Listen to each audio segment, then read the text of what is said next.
Salut à toi, on est là sur le troisième chapitre donc de la pelote de laine. On est encore un petit peu dans les fondamentaux, mais je suis obligé de prendre les bases et d'enfoncer certaines portes ouvertes sur les premiers centimètres de laine avant de rentrer dans le dur. Là, on est à la charnière, on va commencer à avoir des trucs assez croustillants qui vont te faire tilter, te faire comprendre pas mal de petites choses. Avant d'attaquer, je te le rappelle, je t'invite à partager, à liker, à commenter, à faire vivre, à t'abonner à la chaîne parce que il m'est difficile d'enregistrer tout ça, de le synthétiser, de le monter, de le poster sur les réseaux et en même temps de travailler la visibilité. Donc pour ça, je compte sur toi, sur un pouce, sur un abonnement, sur un commentaire. Bref, sur tout ce qui va rendre visible cette vidéo. Donc c'est parti vraiment pour ce chapitre 3 et tu vas comprendre pourquoi j'ai sonné l'alerte et pourquoi j'estime qu'il faut qu'on se bouge là maintenant. Pour faire un très court récap et pour m'aider aussi à synthétiser tout ça comme si je devais l'expliquer à un ami,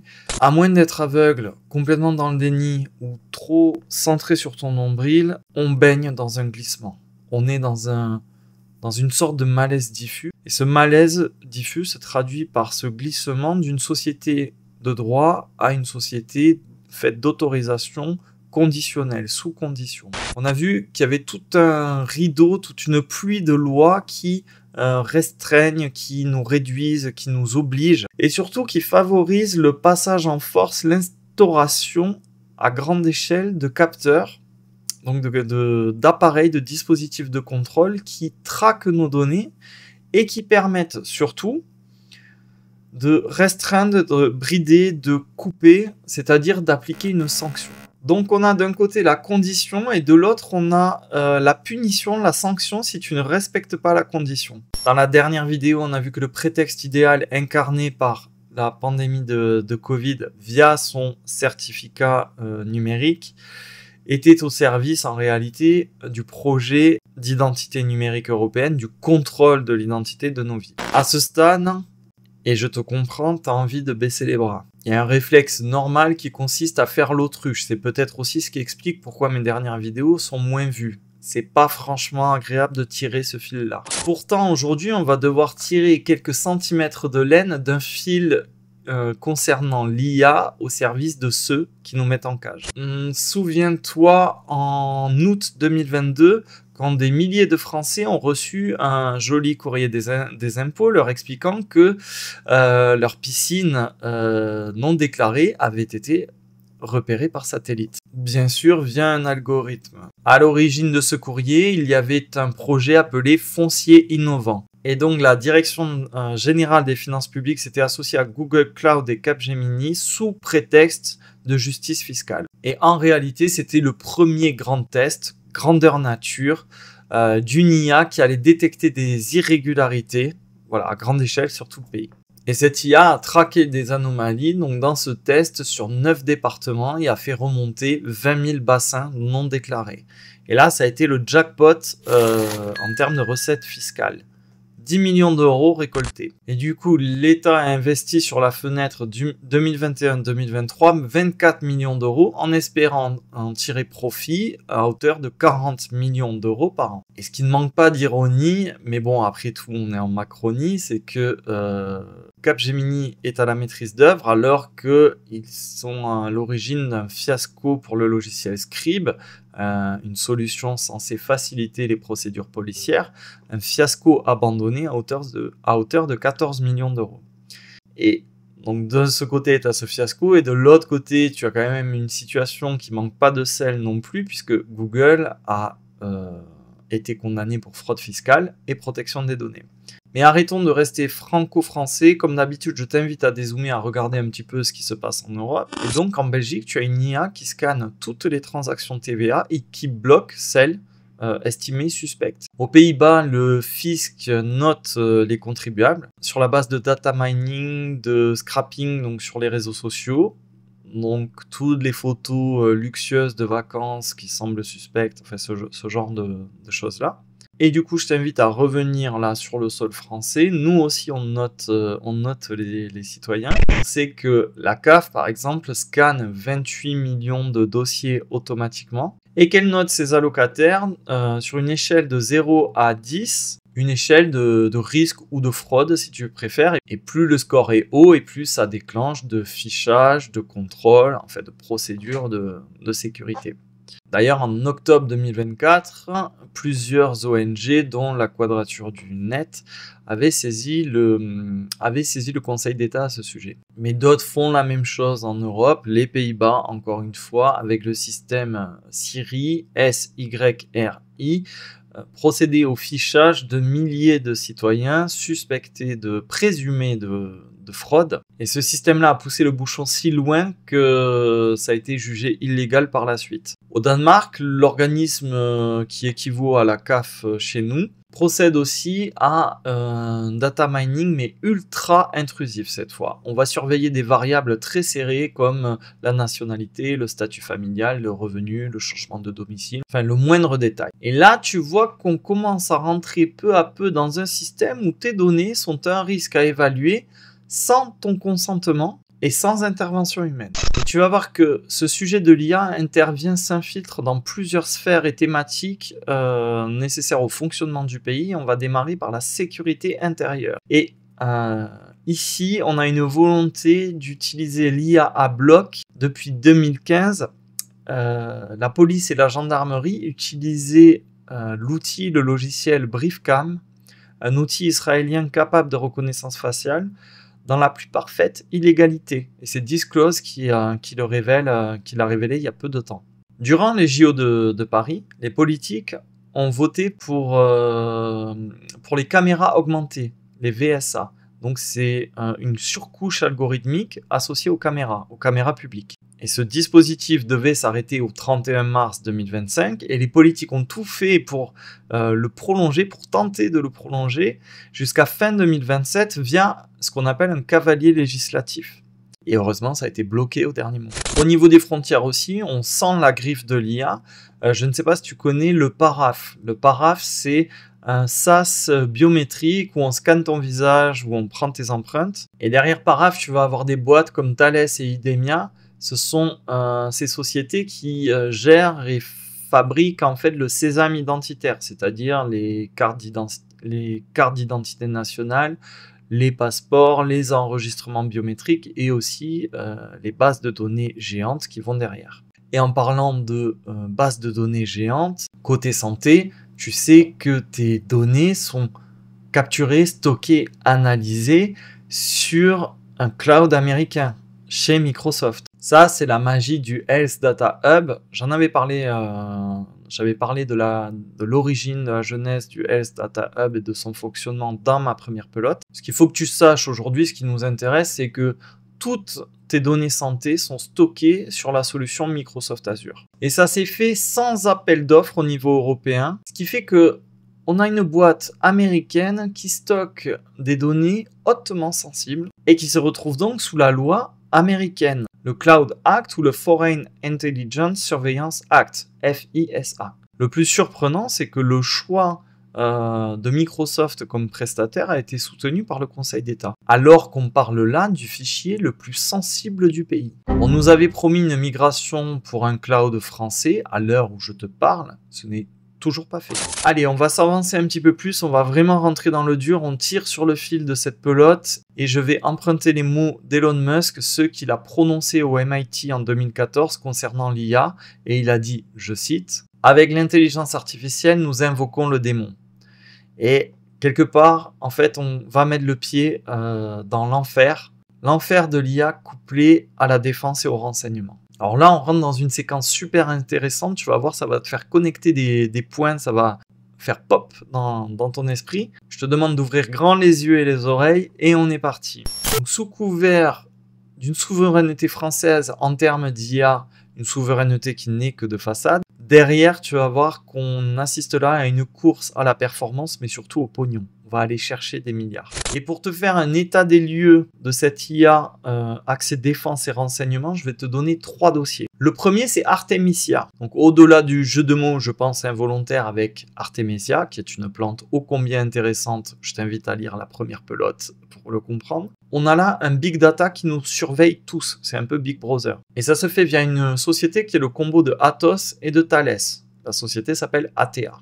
Et donc là, on a un système piloté par la Direction Générale de l'Armement. Et ce système est chargé de fusionner toutes les données de tous les capteurs existants, que ce soit les drones, les radars, les satellites. Donc cette solution est capable d'avaler, d'analyser des quantités astronomiques de données et surtout d'en sortir des alertes opérationnelles. Ça veut dire quoi? Ça veut dire qu'elle sert à anticiper des manœuvres, par exemple dans le camp adverse. Ça se traduit aussi sous forme d'une aide à la décision et ça permet d'anticiper des pannes ou des menaces cryptées. Dans le deuxième dossier, tu as la startup Preligence qui, elle, est spécialisée dans l'imagerie satellite militaire. Et cette société a été rachetée par Safran en septembre 2024 pour 220 millions d'euros. Et donc l'idée, c'était d'accoucher d'une filiale Safran IA et donc d'avoir une filière intelligence artificielle maison contrôlée par l'industrie de l'armement. Alors celle-là, IA, qu'est-ce qu'elle fait? Alors bien sûr, cette IA scanne automatiquement les images satellites et des drones automatiquement, mais surtout elle détecte automatiquement des cibles comme des avions, des blindés, des navires. Et elle est capable de repérer des signes d'activité militaire. Et l'objectif ici, c'est de pouvoir accompagner l'armée française dans sa stratégie militaire d'IA. Et dans le troisième dossier, on a toujours ce bon vieux Palantir. Donc Palantir, j'en avais longuement parlé dans ma première pelote, c'est un logiciel de surveillance, une société financée par l'argent de la CIA. Et cette solution américaine a été et encore largement utilisée par la DGSI. Ce que ces trois dossiers ont en commun, c'est qu'on est là dans une sphère opaque puisqu'on rentre dans si tu veux, dans le secret défense. Et c'est assez pratique parce que là, les données sont enfermées. Ça veut dire qu'on ne peut pas faire d'audit externe, on ne peut pas avoir d'évaluation indépendante puisqu'on est en secret défense. Ce qui rend les choses bien pratiques pour avoir les mains libres. Sur ce sujet-là de l'IA dans le terrain défense et renseignement, la France a l'ambition d'avoir une souveraineté numérique. Et cette souveraineté, pour la renforcer, ça passe par un cloud militaire made in France et par des plateformes IA à la française. Le but, c'est d'avoir un réseau d'intelligence artificielle avec des modèles solides qui permettent de donner une vision à la fois tactique, stratégique et temporelle, le tout en temps réel. Ce qu'on veut faire, c'est pouvoir anticiper les mouvements de l'adversaire, discriminer via la puissance de l'IA les cibles non combattantes, améliorer la proportionnalité, simuler tout un tas de trucs, protéger, aller plus vite sur le traitement des données d'une manière générale. Et tu vois, même en ayant des ambitions en mode cocorico, même en y croyant très fort, c'est pas parce que tu rêves en grand que tu peux obtenir de grands résultats. Ce que je suis en train de te dire, c'est que la France n'a pas, et loin de là, n'a pas la carrure des USA de ce côté-là. Et un rapport très sérieux de l'ELN en 2023 souligne le fait que malgré ses hautes ambitions, la France n'a pas les épaules assez solides pour passer sur une défense software ultra intégrée à la sauce américaine. En termes clairs, ça veut dire quoi? Ça veut dire que de notre côté, les logiciels actuels sont trop chers à maintenir. Ils sont encore trop fragmentés dans les différentes branches de l'armée. Et globalement, ils sont difficiles à déployer ensemble. Bref, c'est un flop. Et c'est précisément vers ce flop que je voulais t'amener parce que c'est le nœud de ce dossier. Parce que de ce flop, on va vouloir en France surmonter cette contre-performance. Et ce qui est vrai pour la France est vrai pour d'autres pays où l'IA n'est pas encore arrivée à maturité. Donc pour surmonter ce revers, cette contre-performance, il va falloir un prétexte idéal. Là, je te parle d'une situation qui va ouvrir les vannes, qui va permettre de mettre les bouchées doubles. Je te parle d'une menace qui engendre forcément une collaboration entre l'armée française et d'autres puissances armées. Je te parle d'un conflit qui justifie d'ouvrir les robinets, de s'y limiter en termes de budget, de moyens, de règles au niveau européen. Une bonne vieille guerre. Tu comprends? Oh oui, je suis sûr que tu comprends. Tout comme le Covid a été le prétexte idéal pour le contrôle numérique de nos vies, eh bien, l'invasion russe en Ukraine est le prétexte idéal pour ouvrir les vannes de financement massif concernant l'IA, défense et renseignement. Et là, on parle d'une pluie de milliards qui va permettre de combler les lacunes. À partir de là, grâce au méchant ogre russe qui rugit à nos portes, les IA défense françaises peuvent s'associer à un mouvement plus global européen. Un réseau technologique et militaire prêt à monter en puissance. En agitant la menace Poutine sous nos yeux, ça permet de lancer légitimement l'European Defense Fund, EDF, qui voit le jour avec 7,7 milliards d'euros, dont 1,1 milliard est alloué spécifiquement juste pour les projets IA techno-militaires, c'est-à-dire les drones, les défenses hypersoniques et la communication par IA. C'est bien simple, en 2025, tu as 62 projets innovants qui se voient attribuer la somme de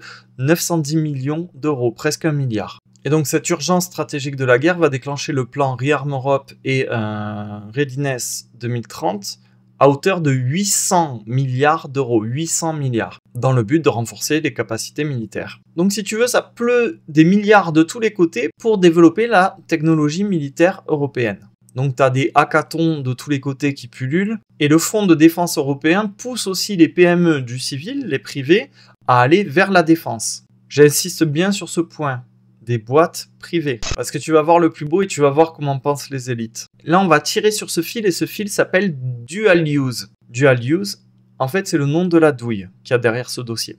Et pour te le faire simple, c'est quand un exploit d'une IA militaire s'exporte dans la sphère civile. Ou plus rarement, quand une technologie civile va se greffer à une technologie militaire. Pour faire simple, c'est un usage mixte, voilà, si tu préfères. Et vu que c'est mixte, bah forcément, c'est plus rentable. Donc le EUDIS, le European Defense Innovation Scheme, qui est financé par le Fonds de défense européen, lâche comme ça 2 milliards en 2025, spécifiquement pour les projets Dual Use. Donc Dual Use, c'est le mot-clé pour obtenir du fric. Et ces 2 milliards, ils sont lâchés avec une priorité aux projets IA, puis aux drones et aux systèmes embarqués. Le IC, l'European Innovation Council, qui d'habitude finance des startups civiles privées, se met à financer massivement des entreprises qui vont dans la direction du dual use. Et tu te doutes bien qu'avec cette pluie de milliards qui tombe de tous les côtés, les industries civiles changent le fusil d'épaule et s'orientent vers la défense en mode dual use pour aller gratter un maximum de thunes. Et alors, cerise sur le gâteau, c'est que juridiquement, normalement, on est bordé par, tu sais, je t'en ai parlé, l'AI Act. Donc, le règlement européen sur l'intelligence artificielle, censé réguler tout ça et protéger les citoyens. Mais tu vois, l'AI Act exclut explicitement les systèmes militaires et les systèmes de sécurité nationale de son champ d'action. Ça veut dire quoi? Ça veut dire qu'à l'échelle européenne, tu n'as aucune régulation contraignante sur l'IA militaire et son éventuel déversement, ruissellement dans le civil. En gros, c'est en roue libre parce que ça sera d'abord militaire. Donc ça veut dire que les algos qui aujourd'hui trient les images satellites de colonnes de blindés, de hangars militaires dans le cas adverse et tout, demain vont pouvoir surveiller nos quartiers, nos familles, nos vies. Et vu que l'AI Act a laissé une belle trappe ouverte, eh ben t'as zéro garde-fou. Donc je le répète, concrètement, des briques de code qui aujourd'hui peuvent détecter des manœuvres ennemies, comme des colonnes de chars en Ukraine ou un tank dans un entrepôt suspect, et ben ces modèles-là, dopés à coups de milliards, affûtés dans cette stratégie de guerre, tout ce qui peut prévoir, anticiper des mouvements ennemis, et ben pourra dans le futur prédire des comportements citoyens, que ce soit des fraudes, des mobilisations ou de la radicalisation. J'insiste encore un peu, parce qu'il faut bien le comprendre, ces IA musclés, affûtés, ces modèles ultra entraînés, donc dopés à coups de milliards, qui sont capables de détecter un blindé russe, demain pourront détecter un véhicule anormal dans un parking, une conversation gênante, un rassemblement de dissidents à la campagne. Tu vois où je veux en venir. Et donc le plus beau, c'est qu'une fois qu'on aura payé par l'impôt les super calculateurs et les modèles super entraînés, les modèles militaires super entraînés, on va pouvoir s'en servir dans le civil. Et dernière cerise sur le gâteau, une fois que ça sera lancé et instauré, il y a obligatoirement un effet cliquet, le fameux effet cliquet, cette roue à cran que les élites mondialistes adorent. On ne peut plus revenir en arrière. Une fois que c'est installé, que cette technologie militaire au service du civil est installée, ça devient la norme et on ne l'enlève jamais. Le dual use, au fond, c'est donc un autre glissement, c'est le glissement du militaire vers le civil. Et ce glissement, il permet de contourner habilement la démocratie, en tout cas de s'affranchir de tout contrôle démocratique. Et tu te doutes bien que sans aucun contrôle, toutes ces bombes technologiques vont nous péter à la gueule jusque dans nos salons. C'est juste une question de temps. Allez, on respire un coup. Il était dur aussi celui-ci. Si t'es encore là, bravo parce que ce chapitre était intense. Abonne-toi, partage, commente. Et maintenant, j'ai une dernière question pour toi. Essaie de me répondre en commentaire. Si le Covid était le prétexte parfait pour le contrôle de nos identités, si l'invasion en Ukraine était le prétexte parfait pour injecter des milliards dans l'IA défense, quel événement pourrait être le prétexte rêvé, l'occasion idéale ou parfaite pour accélérer l'accouchement des monnaies numériques de banque centrale? Quel prétexte parfait pourrait permettre de faire arriver l'euro numérique en clair? Réponds-moi en commentaire et puis moi je te donne ma réponse dans le chapitre 4.